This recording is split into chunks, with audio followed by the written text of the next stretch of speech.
उत्तरम्य समुद्रस्य हिमालय सदक्षिणम तथा भारत नामम भाति यत् संतति। इसका मतलब है हमारा भारत देश जो उत्तर में हिमालय है तथा दक्षिण में समुद्र, और इस भारत देश में रहने वाले हम सभी भारतीय यहाँ रहते हैं। नमस्कार, यहाँ उपस्थित सभी महानुभाव एवं युवा शक्ति। मैं स्नेहा राठौर इंदौर मध्य प्रदेश से माँ अहिल्याबाई की नगरी आप सभी के समक्ष पैट्रियोटिज्म एंड नेशन बिल्डिंग के विषय पर विचार अभिव्यक्ति हेतु उपस्थित हूँ।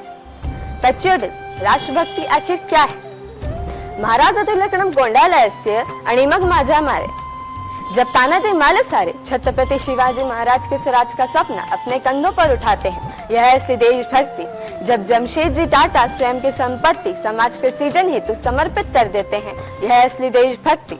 ये देशभक्ति कोई बहुत बड़ी संज्ञा नहीं है, ये तो nation first and self last की एक भावना है। हमारे देश में रहने वाले स्वतंत्रता सावरकर कहते हैं कि देव और देहम के बीच देश आता है और इस देश का हम सभी को दायरा लगता है। इसी समर्पित भावना के तहत कोरोना काल में हमारे युवाओं ने गली मोहल्ले में प्रवासी मजदूरों को खाना दिया।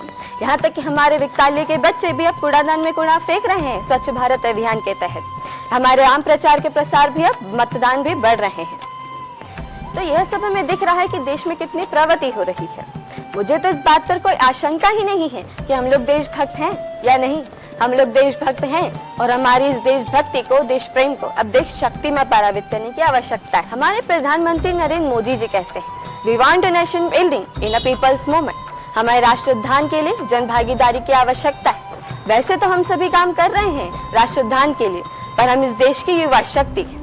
ये ब्रह्मांड जो चीज सोच सकता है वो हम कर सकते हैं। हमें देश में कुछ ऐसे भी काम करने हैं जो देश को प्रकृति की ओर ले जा सकता है। हमारे यहाँ रहने वाले जितेंद्र जी अग्रवाल, तिलक मेहता जैसे बहुत से लोग हैं जो स्टार्टअप के तहत देश को आगे बढ़ा रहे हैं। हम युवाओं का अब यही काम है कि पर्यावरण पे भी ध्यान देना है, क्योंकि आने वाले समय में अगर देखें तो यह तो सफल है कि जिस देश के पास ज्यादा पर्यावरण होगा वही देश संपन्न होगा। तो आओ हम सभी संकल्प करें, व्यम राष्ट्र जागेया। हमें देश को जागृत रखना होगा, जीवित रखना होगा, जिससे हम देश के प्रति अपने कर्तव्यों का पालन कर सकें। जय हिंद, जय मां भारती।